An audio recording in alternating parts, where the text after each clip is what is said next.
Hi guys, welcome back to Chatushri vlogs. అందరూ ఎలా ఉన్నారండి? నేనైతే చాలా బాగున్నాను. ఐ హోప్ మీరు కూడా చాలా బాగున్నారని అనుకుంటున్నాను. ముందుగా మీకు, మీ కుటుంబ సభ్యులకు అందరికీ హ్యాపీ వినాయక చవితి. మీకు మా వీడియోస్ నచ్చినట్టయితే ప్లీజ్ లైక్ చేయండి, షేర్ చేయండి, సబ్స్క్రైబ్ చేయండి అండ్ కామెంట్ కూడా చేయండి. ఈ రోజు వినాయక చవితికి నేను ఏమేమి ప్రసాదాలు చేశానో చూపిస్తాను. చిత్రాన్నం, వంకాయ, పెరగన్నం, తీపన్నం, కొంచెం ఉప్పు వేసినానండి. ఉప్పు ఖచ్చితంగా వేయాలి, అందుకనేసి కొంచెం పప్పు, కొంచెం అన్నం అండ్ అట్లాగే కుడాలు కూడా చేశాను. ఇదే ఫస్ట్ టైం నేను కుడాలు చేయడము. ఎలా వచ్చినాయో నాకు తెలియదు, చూద్దాం. అండ్ పండ్లు, ఇవి నా ప్రసాదాలు అండి. ఓకే, ఇప్పుడు పూజ చేయడానికి మనము వెళ్దాం. ఓకేనా?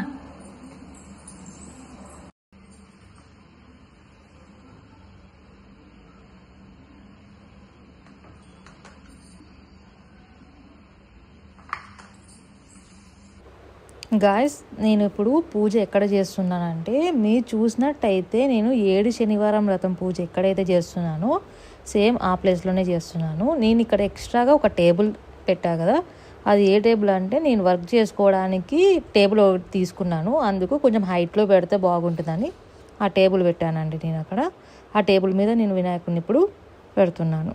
నేను ఇక్కడ ఉతికిన బెడ్షీట్ తీసుకొని దాంతో అంతా నీట్గా డెకరేషన్ చేసుకొని ఆ తర్వాత నేను దాని మీద ఒక అరటాకు పెట్టుకున్నాను అండి. అరటాకు పెట్టి దాని మీద నేను వినాయకుడిని ప్లేస్ చేస్తున్నాను. ప్లెయిన్గా అట్లే మనము వినాయకుడిని అట్లే పెట్టకూడదండి. ఏదన్నా ఒక ఆకు, తమలపాకు కానీ అరటాకు కానీ ఇంకా వేరే ఆకులు వస్తాయి, అవి తీసుకొని పెట్టచ్చండి. ఊరికే మాత్రం పెట్టకూడదు కింద. నేను వినాయకుడిని కూర్చోబెట్టిన తర్వాత వినాయకుడి చుట్టూ నేను ఫ్లవర్స్తో ఒక్కొక్క కలర్, ఎల్లో, వైట్, రెడ్ అట్లా ఫ్లవర్స్ తీసుకొని వచ్చుకొని నేను ఒక 5 రకాలు ఉంటాయి, 8 రకాలు ఉంటాయి, అన్ని రకాల ఫ్లవర్స్ దొరికితే తీసుకొని వచ్చి నేను ఫ్లవర్స్తో చుట్టూ నేను దేవునికి, వినాయకుడికి డెకరేషన్ చేసుకుంటున్నాను అండి. డెకరేషన్ చేసిన తర్వాత నేను ఏం చేస్తున్నాను అంటే, వినాయకుడి ముందర ఒక తమలపాకు పెట్టి తమలపాకు మీద గౌరమ్మని చేసుకుంటున్నాను అండి. అది ఎలా చేయాలంటే, పసుపు తీసుకొని కొన్ని వాటర్ వేసి ఒక ముద్దలాగా చేసి అక్కడ పెడుతున్నాను అండి. పెట్టి దానికి ఆ గౌరమ్మకి నేను బొట్లు పెట్టుకుంటున్నాను. ఓకేనా? గౌరమ్మను చేసుకున్న తర్వాత నేను ఏం చేస్తున్నా అంటే, నేను ఇప్పుడు తాంబూలం పెట్టుకుంటున్నాను అండి. తాంబూలము ఎలా పెట్టాలంటే, అటు సైడ్ 2 ఆకులు, ఇటు సైడ్ 2 ఆకులు పెట్టి ఆ ఆకుల్లోకి అటు సైడ్ 3 ఒక్కలు, ఇటు సైడ్ 3 ఒక్కలు పెట్టి ఆ ఆకుల్లోకప్పుడు నేను పండ్లు కానీ ఏదైనా ఎనీ ఫ్రూట్స్ కానివ్వండి, అట్టి పండ్లు ఉంటే అట్టి పండ్లు, జామకాయలు ఉంటే జామకాయలు, కస్టర్డ్ యాపిల్ ఉంటే కస్టర్డ్ యాపిల్, యాపిల్ ఉంటే యాపిల్, ఏదో ఒకటి తీసుకుని వచ్చి అక్కడ పెట్టుకుంటున్నాను అండి. ఇప్పుడు తాంబూలం పెట్టుకున్నాక ఇప్పుడు నేను వినాయకుడికి నేను వస్త్రం వేస్తున్నాను అండి. వస్త్రం అంటే అదే వైట్ కలర్ దూది ఉంటుంది కదా, దూదితో అక్కడక్కడ కుంకుమతో బొట్లు పెడతారు కదా, అదే వస్త్రం అండి. ఆ వస్త్రము ఇప్పుడు వేసుకుంటున్నాను నేను దేవునికి. వస్త్రం వేసిన తర్వాత ఇప్పుడు నేను తాంబూలంలోకి పూలు పెట్టుకుంటాను. అండ్ అలాగే అక్కడ గౌరమ్మ ఉంది కదా, గౌరమ్మకు కూడా నేను పూలు పెట్టినానండి. ఇప్పుడు నేను వినాయకుడికి గరక, దర్ప అవన్నీ ఇంకా ఏవో ఉంటాయి కదా అండి, వినాయకుడికి ఏవైతే పెడతామో అవన్నీ తీసుకొని వచ్చి నేను వినాయకుడి దగ్గర అన్ని డెకరేషన్ చేసుకుంటున్నాను. ఇక్కడ నేను ఏం చేస్తున్నాను అంటే, గరక, దర్ప అవన్నీ పెట్టిన తర్వాత మళ్ళీ జిల్లెడు పువ్వులు ఉంటాయి కదా, జిల్లెడు పువ్వులతో హారం ఒకటి దొరికిందండి నాకు. అంటే నేను కొనుక్కున్నాను. ఆ హారం కూడా నేను దేవునికి వేసి అంత డెకరేషన్ నీట్గా చేసిన తర్వాత నేను ఇప్పుడు ఏం చేస్తున్నా అంటే, అటు సైడు ఇటు సైడు ఒక్కొక్క దీపం పెట్టుకొని ఆ దీపంలోకి నూనె వేసి ఆ దీపాలని నేను వెలిగించుకుంటున్నాను. దీపాలు అటు సైడ్ ఇటు సైడ్ పెట్టిన తర్వాత నేను ఇక్కడ తలిగి పెట్టానండి. తలిగ ఏంటిది అంటే, తలిగ అంటే మనము ఒక ఇస్తరాకు తీసుకొని ఇస్తరాకే పెట్టుకోవాలండి.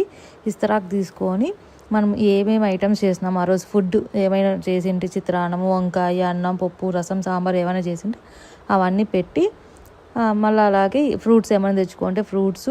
అండ్ నేను అక్కడ కుడాలు చేశాను కదా, 21 కుడాలు దేవునికి, వినాయకుడికి ఇష్టం అనేసి అవి కూడా అక్కడ పెట్టి నేను ఇప్పుడు దీపాలు వెలిగించుకుంటాను. అది ఎలా వెలిగించుకుంటానంటే అగరబత్తితోనే వెలిగిస్తున్నాను అండి. ముందు వీడియోలో చూసినట్టయితే నేను అగరబత్తితోనే ఎట్లా దీపాలు వెలిగిస్తాను, ఇప్పుడు కూడా అలాగే వెలిగించుకుంటున్నాను అండి. ఇక్కడికి డెకరేషన్ అవంతా అయిపోయింది. ఇప్పుడు మెయిన్ పూజ స్టార్ట్ చేయాలండి. ఓకేనా? ఇక్కడ మీకు అందరికీ డౌట్ వస్తుంది. ఇక్కడ ఏం డౌట్ అంటే, అదే మీరు తలిగి పెట్టినారు కదా, తలిగి ఏం చేయాలా మనము అని అడుగుతారేమో.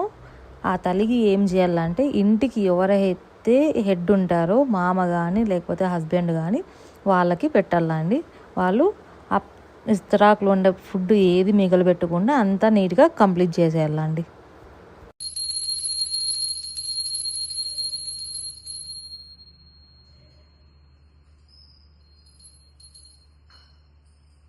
ఇది వినాయక చవితి కాబట్టి నేను ఇక్కడ బుక్స్ పెట్టుకొని బుక్స్ మీద కొంచెం కుంకుమ పసుపు వేసి ఒక పువ్వు పెట్టుకొని ఇప్పుడు మెయిన్ పూజ స్టార్ట్ చేశానండి. ఇప్పుడు ఇంకా దేవునికి పూజ చేసి ఇప్పుడు లాస్ట్లో నేను టెంకాయ కొట్టేసి టెంకాయ కొట్టిన తర్వాత హారతి ఇచ్చి పూజ అయితే కంప్లీట్ అయిందండి. ఇది ఈసారి మా ఇంట్లో చేసుకున్న వినాయక చవితి అండి. ఫైనల్గా మీకు మీ కుటుంబ సభ్యులకు అందరికీ హ్యాపీ వినాయక చవితి అండి. మీకు మా వీడియోస్ నచ్చినట్టయితే ప్లీజ్ లైక్ చేయండి, షేర్ చేయండి, సబ్స్క్రైబ్ చేయండి అండ్ కామెంట్ కూడా చేయండి. అండ్ సబ్స్క్రైబ్ చేసుకోవడం మాత్రం మర్చిపోద్దండి. నేను 500 దగ్గరలో ఉన్నాను. నన్ను నా ఛానల్ని సపోర్ట్ చేయండి. Thanks for watching. Will meet you next video. Bye bye.